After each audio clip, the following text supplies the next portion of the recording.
오늘 본문에 나오는 이 세례 요한은 예수님과의 특별한 인연을 가지고 있습니다. 그 세례 요한의 부모님은 제사장이었던 아버지 사가랴, 그리고 아내였던 엘리사벳, 그 사이에서 태어났죠. 그리고 마리아가 이 엘리사벳을 방문했을 때 이 복중에서 이 세례 요한이 기뻐서 뛰놀던 그런 뱃속에서부터의 친분이 있습니다. 이 사가랴와 엘리사벳이 요한이라는 이름을 지어주고 나서 더 이상 그 사가랴와 엘리사벳의 그러한 내용들은 성경에서 나오지 않는 것을 볼 수가 있습니다. 이 요한에 대한 출생이 기록된 누가복음 1장을 보면은 맨 끝절에 그 이름까지 지어진 이후에 이 요한이 빈들에 있으니라 하면서 그가 사막에서 지냈던 이 삶이었음을 볼 수가 있습니다. 이 성경에는 나와 있지 않지만 이 신학자들이 추측하기는 이 세례 요한은 이 사막에서 평생을 보냈던 사람이었습니다. 예수님 당시에 이스라엘에는 3대파가 있었습니다. 하나는 사두개인파, 하나는 바리새인파, 그리고 이 에셈파가 있었습니다. 에셈파는 세상과 고립되어져서 그 당시에 어떤 이 사막에 있는 석회석으로 된 그런 돌지대에서 굴을 파고 그 안에 들어가서 생활하던, 자기들만의 어떤 순결함을 추구하던 그런 파라고 할 수가 있는데, 이 세례 요한이 에센파에서 자라났다라는 그런 기록들이 있습니다. 이 사가랴와 엘리사벳 부모가 일찍 죽은 이후에 이 세례 요한은 에센파 가운데에서 그 삶을 지냈다라고 하는 그 증거는 왜 그러냐면은 이 세례 요한이 외쳤던 너희는 주의 길을 예비하라, 그의 길을 곧게 하라라는 이 표현이, 이 외침이 에센파의 중심표였기 때문에 이 많은 신학자들이 그렇게 생각하고 있습니다. 그리고 그의 이 성장 과정과 더불어서 그의 메시지를 보면은 광야에서 외치는 자의 소리라고 해서 주의 길을 예비하고 그의 길을 곧게 하라라고 하는 이 예수님의 길을 예비하는 그러한 사역들을 감당했던 것을 볼 수가 있습니다.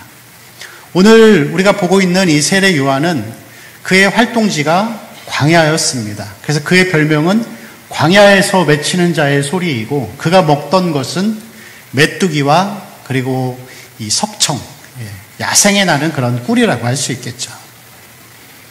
이 성경의 역사를 보면은 그 사회가 건강하면은 선지자는 항상 왕궁에 있었던 것을 볼 수가 있습니다. 다윗 시대의 나단이나 갓과 같은 선지자들이 그래서 왕궁에서 왕에게 조언의 역할을 했었죠. 그렇지만 사회가 건강하지 않고 불의하면은 선지자는 항상 광야에서 외치는 자의 소리로 활동했던 것을 볼 수가 있습니다. 그래서 구약 시대의 이 분열왕국 시대가 건강하지 않으니까 그런 이사야와 예레미야나 이러한 엘리야 같은 선지자들이 핍박을 받고 광야에서 생활했던 것을 우리가 볼 수 있습니다. 예수님이 살던 이 시대에도 마찬가지입니다. 이스라엘은 이 로마의 식민지와 그 압제 아래에 있었고, 그리고 사회는 타락하고 또 종교도 타락하여서 종교 지도자들이 이 부정부패에 물들어 있고, 그리고 세리와 같은 자들이 만연한 그러한 사회에서 이 세례 요한은 광야에서 활동하는 그런 선지자였습니다. 소망이 없는 그 시대의 세례 요한의 외침과 가르침은 굉장히 강력했고, 그의 가르침은 그 당시에 있는 사람들에게 많은 센세이션을 일으켰던 것을 우리는 성경을 통해서 볼 수가 있습니다.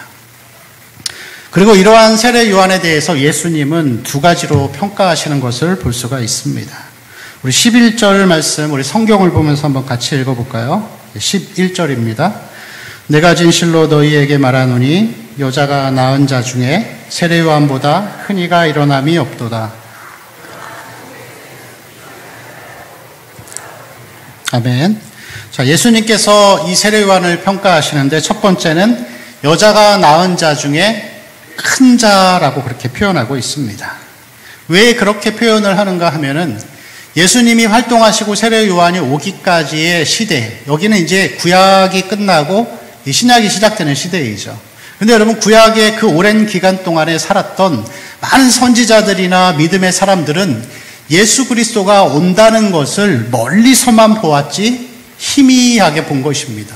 멀리서만 보고 희미하게 보고 명확하게 그 메시아가 어떠한 존재이고 우리에게 무엇을 해줄지에 대해서는 알지 못했던 것이죠. 그래서 히브리서 11장 13절의 말씀을 보면은 이 구약의 믿음의 사람들을 그렇게 표현하고 있습니다. 이 사람들은 다 믿음을 따라 죽었으며 약속을 받지 못하였을 때 그것들을 멀리서 보고 어떻게 했다고요? 환영하며. 여기서 환영한다라고 하는 표현은 더 정확한 표현은 확신했다, 그런 뜻입니다. 확신했다는 것이죠. 뭐 아브라함이나 노아나 다윗도 마찬가지고 나중에 오시게 될 메시아, 그분을 소망하고 그분을 믿는 그 믿음으로 그들도 다 구원을 받았던 것이죠. 그렇지만 그들은 메시아가 어떠한 존재로 올지는 아무도 알지 못했습니다. 그나마 그것을 정확하게 조금 더 구체적으로 알았던 사람이 이사야라고 할 수 있겠죠. 그는 질고를 아는 자고 고운 풍채도 없고 그리고 이렇게 고난당하는 그런 삶을 살 것을 그가 예언했던 것을 볼 수가 있습니다. 그래서 구약에 있는 인물들은 예수님을 보지도 못했고 예수라는 이름도 알지 못했습니다. 그런데 세례 요한은 구약에 살았던 모든 사람들이 그렇게 수천 년 동안 소망했던 구원자, 메시아를 봤는데 그분이 어떻게 생긴지도 본 거예요. 여러분 예수님 보신 적 있으세요? 없으시죠? 예. 세례 요한은 예수님을 봤어요. 예. 잘생겼는지 못생겼는지 우리는 모르지만 예수님을 봤고 이름도 알았어요. 예수라는 이름이구나. 메시아인데 예수라는 이름을 가졌구나라고 하면서 그가 이 복음을 전할 때 심지어는 메시아였던 예수 그리스도가 자기에게 와서 세례를 받으시는 거예요. 세례를 받는 그 가운데에서 하늘이 열리고 성령이 비둘기같이 임하면서 성부 하나님께서 이는 내 사랑하는 아들이다라고 하면서 성부, 성자, 성령 삼위일체의 하나님의 이 놀라운 영광스러운 광경을 본 거예요. 그런 것을 보았기 때문에 세례 요한은 그전까지 있었던 모든 구약의 하나님의 사람들보다 더 큰 자라고 그렇게 표현하는 것을 볼 수가 있습니다. 여러분 요한복음 1장 14절에서 18절까지 말씀을 보면은 이 요한의 기자가 아주 이 감격스러운 표현들을 계속합니다. 말씀이 육신이 되어서 이 땅 가운데 거하심에 은혜 위에 은혜로라 하면서 메시아가 왔다라는 것은 우리에게 놀라운 사건이죠. 그리고 세례 요한은 구약에 살았던 그 수천 년 동안에 살았던 사람들이 그렇게 고대하고 바라던 메시아를 본 사람이었기 때문에 이 땅에서 여자가 낳은 자 중에 가장 큰 자라고 할 수가 있습니다. 자, 그런데 다시 11절을 보실까요? 11절을 보시면은 뒷부분에 그렇게 기록되어 있습니다. 세례 요한보다 큰 이가 일어남이 없도다. 그러나 반대이죠. 천국에서는 극히 작은 자라도 그보다 어떻다고요? 크니라. 뭐 간단하게 말씀드리면 세례 요한보다 여러분과 우리가 제가 더 큰 자라는 표현이죠. 구원받은 자들이 더 큰 자라는 표현입니다. 이 본문이 기록될 당시에 요한은 이제 옥에 갇힌 상태였습니다. 그래서 2절, 3절을 보면은 제자들을 보내서 물어보죠. 오실 그 이가 당신입니까? 하면서 의아한 그런 이 자세를 갖는 거예요. 자, 1절에서 보니까 예수님이 가르치고 전도하고 있는 그런 모습들을 보면서 세례 요한은 메시아를 보기는 봤는데 조금 궁금한 점이 생긴 거예요. 그래서 제자들을 보내서 정중하게 예의 바르게 질문을 합니다. 예수님, 당신이 정말 우리가 기다리고 있는 메시아가 맞습니까? 그런 고백을 하게 되는 것이죠. 여러분, 세례 요한은 봤는데 못 봤어요. 본 거는 뭐죠? 제가 지금까지 설명드린 예수라는 이름, 외모, 그리고 삼위일체 하나님, 그리고 우리를 구원하실 보라 세상 죄를 지고 가는 어린 양이로다라고 표현을 했지만 세례 요한은 예수님이 이 고난당하시는 삶을 보면서 자기가 생각한 거랑 다른 거예요. 그리고 예수님이 했던 일들을 못 봤는데 우리가 봤지만 세례 요한은 못 본 거. 그건 뭐죠? 십자가에서 죽으시고 부활하시고 승천하시고 재림하심으로 다시 오실 것이라는 약속. 복음의 완성, 구원의 완성. 중요한 부분을 못 본 거예요. 여러분, 우리는 다 봤잖아요. 예수님이 33년 동안 율법을 완전하게 성취하심을 통해서 그 의의 성취, 그 의를 우리에게 주셨어요. 그래서 우리는 예수님의 의로 옷을 입은 것입니다. 예수님이 십자가에서 죽으심을 통해서 영 단번에 모든 죄악들을 다 해결하시고 우리의 모든 죄를 해결하신 거예요. 그래서 예수님이 율법을 성취하셔서 그 의를 우리에게 입혀주셨고 우리의 죄를 다 가져가신 거예요. 의의 성취, 죄의 성취 받아서 우리는 십자가 통해서 구원을 받았습니다. 근데 여러분 세례 요한은 그걸 못 본 거예요.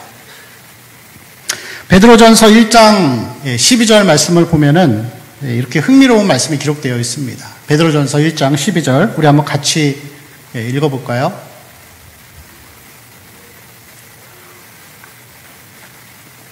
네, 제가 읽어드릴게요. 네, 베드로전서 1장 12절 말씀을 보면은 같이 읽겠습니다. 시작. 이 섬긴 바가 자기를 위한 것이 아니요 너희를 위한 것임이 계시로 알게 되었으니 이것은 하늘로부터 보내신 성령을 힘입어 복음을 전하는 자들로 이제 너희에게 알린 것이요 천사들도 살펴보기를 원하는 것이니라. 아멘.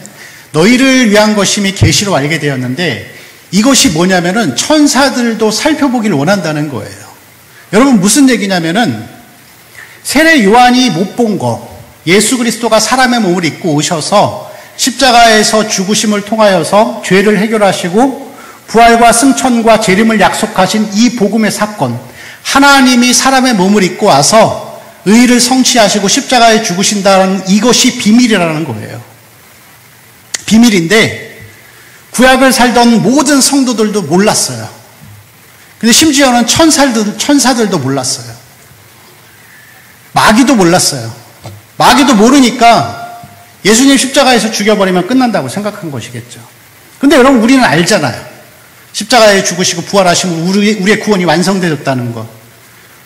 여러분 이거는 우리에게 그래서 예수 믿은 것, 예수가 믿어지는 게 우리에게 최고의 축복입니다. 그것보다 더 감격스러운 게 어디 있겠어요. 여러분 생각해 보세요. 만약에 구약시대에 태어났다고 한다면 무슬림 가운데 태어났다고 생각한다면 정말 우리는 끔찍한 삶을 살고 있겠죠. 그래서 여러분 우리는 세례 요한보다 이 복음을 보았다는 것에 있어서 이 참된 복을 받고 그보다 큰 자라는 것을 우리에게 보여주고 있습니다. 우리 성경 5절 말씀, 본문의 5절 말씀을 같이 읽어보겠습니다. 시작. 맹인이 보며 못 걷는 사람이 걸으며 나병 환자가 깨끗함을 받으며 못 듣는 자가 들으며 죽은 자가 살아나며 가난한 자에게 아멘. 자, 여기서 이 예수님에게 세례 요한의 제자들이 와서 오실 그이가 당신이니까 라고 물어볼 때 5절이 예수님이 제자들을 향한 대답이라고 할 수가 있습니다. 여러분 그런데 이 말씀은 이사야서에 있는 말씀들을 인용한 것이에요. 자, 첫 번째는 이사야 29장 18절 말씀인데 같이 볼까요? 읽겠습니다. 그날에 못 듣는 사람이 책의 말을 들을 것이며 어둡고 캄캄한 데에서 맹인의 눈이 볼 것이며. 자, 그 다음에 35장 5절에서 6절도 있습니다. 또 읽을까요?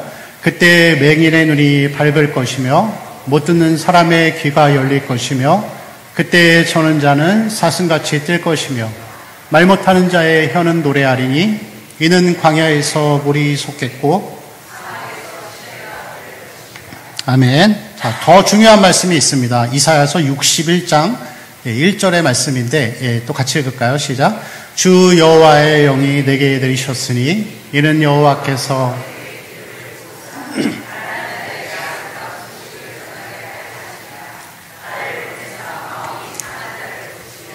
포로된 자에게 자유를, 갇힌 자에게 노임을 선포하며.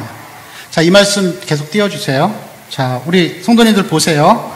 예수님의 대답이었던 이 5절, 마태복음 11장 5절 말씀에서 5절에서는 없는 것, 이사야 61장 1절에는 있는데 여기는 없는 게 어떤 문장일까요? 제가 읽어드릴게요. 맨 끝에 게 없어요. 포로된 자에게 자유를, 갇힌 자에게 노임을 선포하며. 그 예수님이 여러분 왜 뺐을까요? 예수님이 의도적으로 빼신 거예요, 이거를. 왜 뺐냐면은 그 당시에 이스라엘은 이 로마의 식민지예요. 근데 여러분 세례 요한은 궁금해서 물어보잖아요. 예수님께 찾아와가지고 오실 그이가 당신 맞습니까? 라고 물어본 이유는 세례 요한은 예수님이 오신 거를 아는데 십자가에서 죽으시고 부활하심의 그런 희생과 죽음의 삶을 통한 구원이 아니라 세례 요한이 생각한 거는 포로된 자를 자유케 하는 이스라엘의 군사적인 메시아 사상을 믿었던 거예요. 여러분 이해되시죠? 예수님을 믿었고 예수님을 봤는데 못 본 거예요. 그래서 여러분 우리는 세례 요한보다 큰 자들이라고 할 수 있겠죠.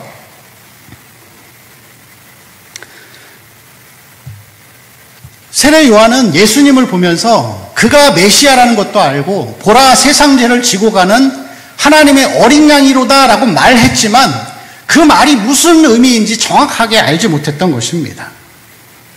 그래서 2절과 3절을 보면은 제자들을 통해서 물어보잖아요. 우리가 다른 일을 기다리오리이까. 알지만 모르는 거죠. 봤지만 못 본 것입니다. 자, 본문을 보면서 7절부터 9절까지도 한번 같이 보겠습니다. 7절입니다. 그들이 떠나매 예수께서 우리에게 요한에 대하여 말씀하시되 너희가 무엇을 보려고 광야에 나갔더냐? 바람에 흔들리는 갈대냐? 그러면 너희가 무엇을 보려고 나갔더냐? 부드러운 옷 입은 사람이냐? 부드러운 옷을 입은 사람들은 왕궁에 있느니라. 그러면 너희가 어찌하여 나갔더냐? 선지자보다 더 나은 자니라. 아멘. 자, 8절 보면은 예수님 물어보시죠. 너희가 무엇을 보려고 나갔더냐? 부드러운 옷 입은 사람이냐? 부드러운 옷을 입은 사람들은 어디에 있다고요? 왕궁에 있느니라. 이게 무슨 표현이냐면은 많은 사람들이 세례 요한을 따라갔어요. 세례 요한의 메시지가 좋아서 따라갔는데 세례 요한을 통해서 예수 그리스도를 보려고 하는 이 복음의 비밀을 보고 눈이 밝혀져 있는 자들만 있었던 것이 아니라 왕궁과 같은 생활을 하는 것을 꿈꾸면서 세례 요한을 찾아간 자들도 있었던 거예요.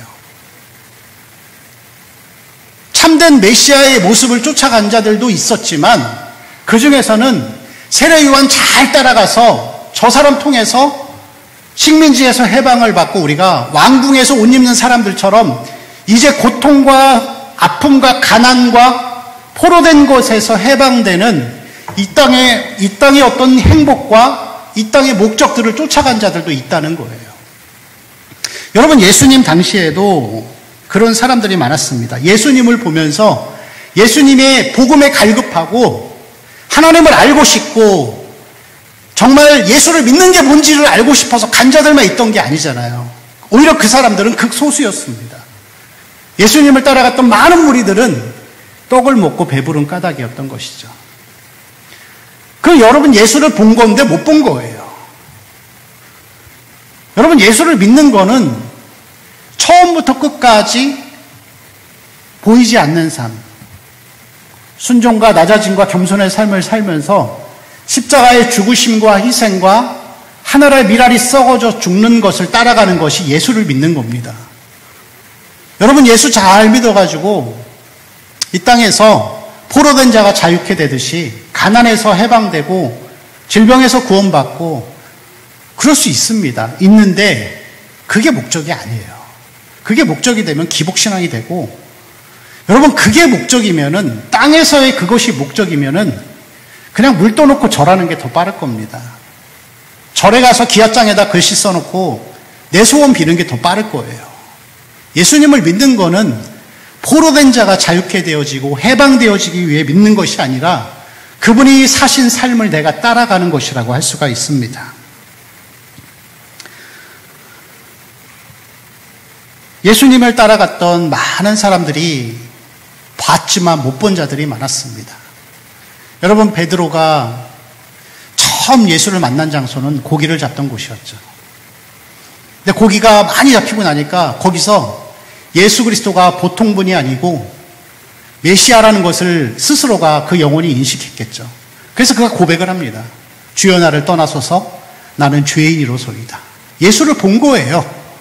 회개로 시작하잖아요. 예수를 봤는데 예수님이 나중에 나 죽겠다고 하니까 십자가에 달려 죽을 거다라고 하니까 뭐라고 얘기하죠? 주여 그리 마옵소서. 그리 마옵소서. 봤지만 아직 못 본 거예요. 여러분 야고보와 요한도 마찬가지입니다. 예수님이 제자로 부르심을 받아서 3년 동안 교육을 받았지만 나중에 어머니가 찾아와서 뭐라고 얘기하죠? 예수님 당신이 나중에 왕 되면은 좌우편에 우리 아들 하나씩 앉혀주세요. 그들의 생각도 그런 것이죠. 예수가 와서 기적과 능력과 죽은 자를 살리는 것들을 보면서 이야, 저분이면은 우리를 이 노예 생활에서 구원해 줄 승리자다. 군사적인 왕이다. 그것을 소망한 것이죠. 봤지만 제자들도 못 봤습니다. 여러분, 근데 언제 보게 되죠? 예수님 죽으시고 다 포기했을 때, 그때 예수님 말씀하시잖아요. 성령이 오시면 밝히 보여주실 것이다. 그래서 요한복음 16장 13절을 보면은 그러나 진리의 성령이 오시면 그가 너희를 모든 진리 가운데로 인도하신다. 그렇게 기록하고 있습니다. 여러분, 우리가 예수를 믿어서 살아가는 인생의 목적은 예수님처럼 하나라의 미랄이 되어서 썩어지고 죽는 것입니다. 하나님 앞에 크게 쓰임받는다고 하는 것은 대형교회 목사가 되고 이름을 남기는 것이 그게 크게 쓰임받는 것이 아닙니다. 그건 그분들의 몫이죠. 하나님 앞에 큰 자들은, 하나님이 이 땅에서 가장 크게 보는 자들은 끝까지 예수님 닮아가고 땅의 목적을 두지 아니하고 점점점 없어져가는 삶을 사는 것이, 그것이 하나님이 크게 보시고 우리를 사랑하시는 하나님의 자녀임을 보여주는 것입니다. 여러분, 오늘 말씀에는 예수님이 이 땅에 오신 목적도 우리에게 보여주고 있습니다. 1절을 보시면 그들의 여러 동네에서 가르치시며 전도하셨다 그랬습니다. 여러분, 가르침은 이 디다케라고 해서 이 구원받은 자들을 교육하고 양육하는 이 성화의 과정들을 이야기하는 것이죠. 그리고 전도는 불신자를 신자되게 만드는 영혼 구원의 사역이라고 할 수 있습니다. 그래서 예수님이 행하셨던 일들은 이 땅에서의 어떤 정치적인 회복과 해방과 땅의 성공이 아니라 한 개인의 인격적인 구원과 거룩한 전진을 추구하며 사셨던 것이죠. 여러분, 예수님의 삶이 그렇습니다. 예수님의 삶이 주목받던 삶이었던가요? 사람들이 주목해도 예수님은 그거를 거부하셨습니다. 태어나실 때에도 말구유에서 있는 듯 없는 듯 태어나셨고, 마지막까지 나라의 해방과 조국의 안녕이 아니라 십자가에서 쓸쓸히 죽어가시면서 아무도 모를 때 그 구원의 놀라운 역사를 완성하신 것을 우리는 성경을 통해서 볼 수가 있습니다. 이러한 하나님의 나라는 보이지 않는 것입니다. 마태복음에 나오는 많은 내용들은 천국을 가리키고 있습니다. 마태복음에 나오는 모든 비유들은 거의 대부분 천국에 대한 것인데 거기에는 특징과 공통점이 있죠. 누룩의 비유. 안 보이는 거예요. 가로 서말이면은 장정 100명이 먹을 수 있는 양인데 거기에 들어가는 누룩은 조금이잖아요. 근데 전체에 영향을 미치지만 보여지지 않는 거예요. 겨자씨도 마찬가지죠. 현미경으로 봐야 보이는 그 겨자씨가 자라서 하나님 나라가 확장되어 가는 것을 이야기하는 것입니다. 씨 뿌리는 비유도 마찬가지죠. 그 씨가 싹을 뜨고 움트고 나아가는 것을 우리는 육안으로 잘 볼 수 없어요. 그렇지만 하나님 나라가 자라가는 것입니다. 밭에 감추인 보화도 마찬가지죠. 다 가리워져 있고 보이지 않게 하나님의 나라가 자라가고 있는 것을 우리에게 말씀하고 있는 것입니다. 여러분, 성경은 다 그러한 이 천국의 삶을 사는 자들에 대한 고백이고 그러한 기록들이라고 할 수가 있습니다. 우리가 실례로 보면은 야곱의 삶을 그렇게 볼 수 있겠죠. 여러분, 야곱이 형을 속이고 이제 도망을 갑니다. 그리고 삼촌 라반의 집에 가서 14년 그 이상 아주 죽을 고생을 하면서 예쁜 아내 둘을 얻고 또 첩도 2명 얻게 됩니다. 자식도 12명이나 얻습니다.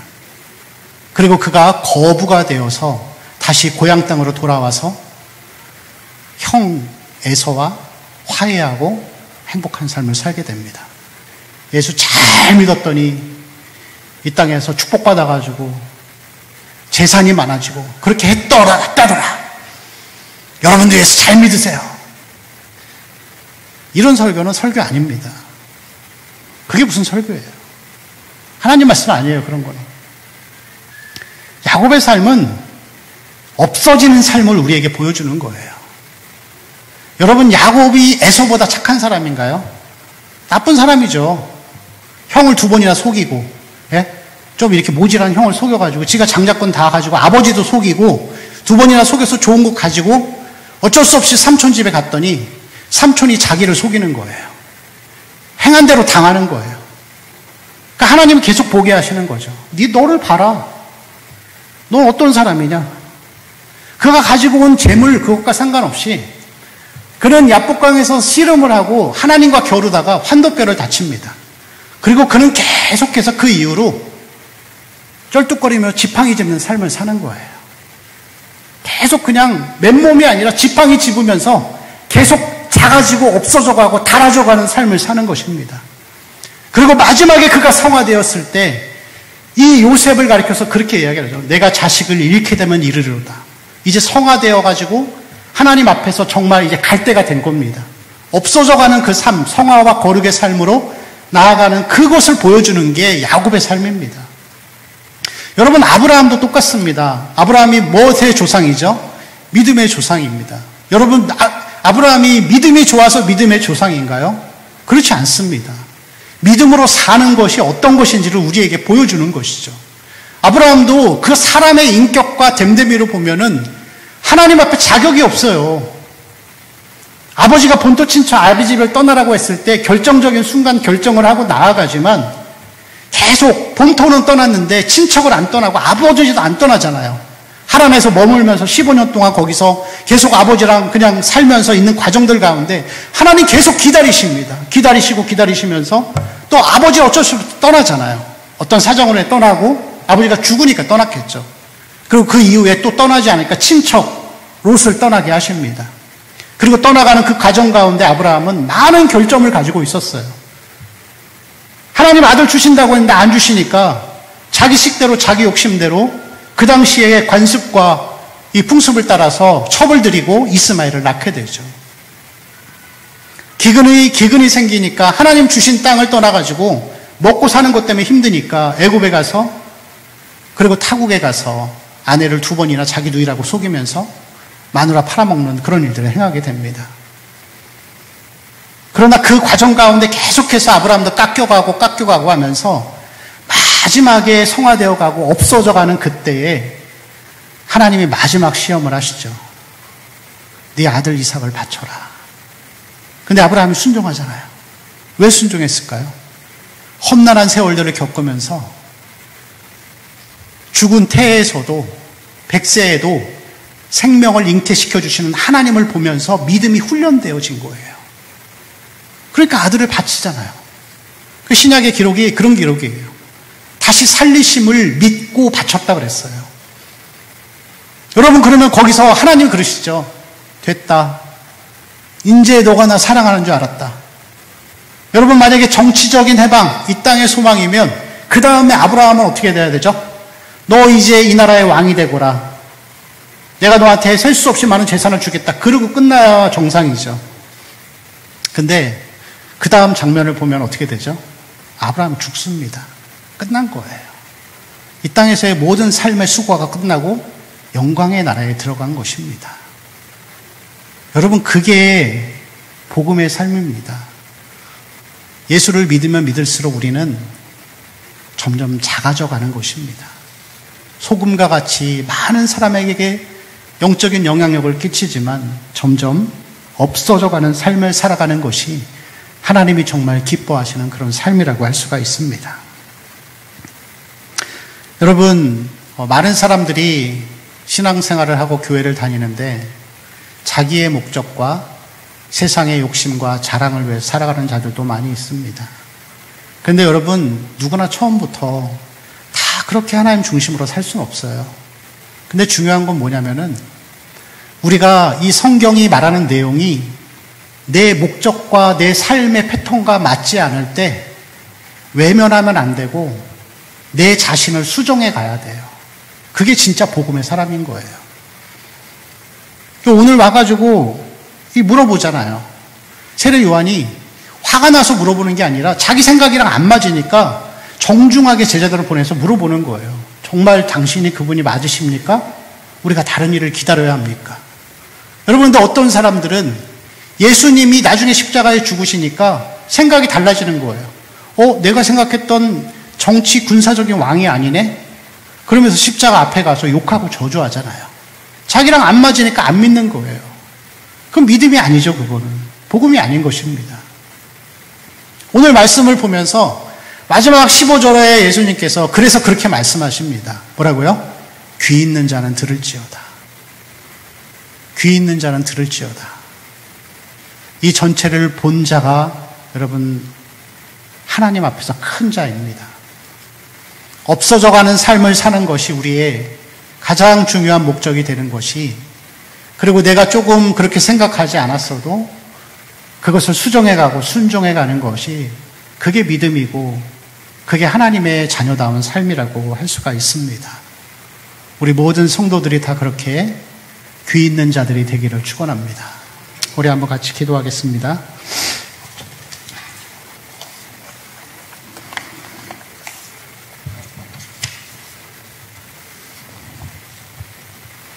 우리 하나님 주신 말씀을 기억하면서 함께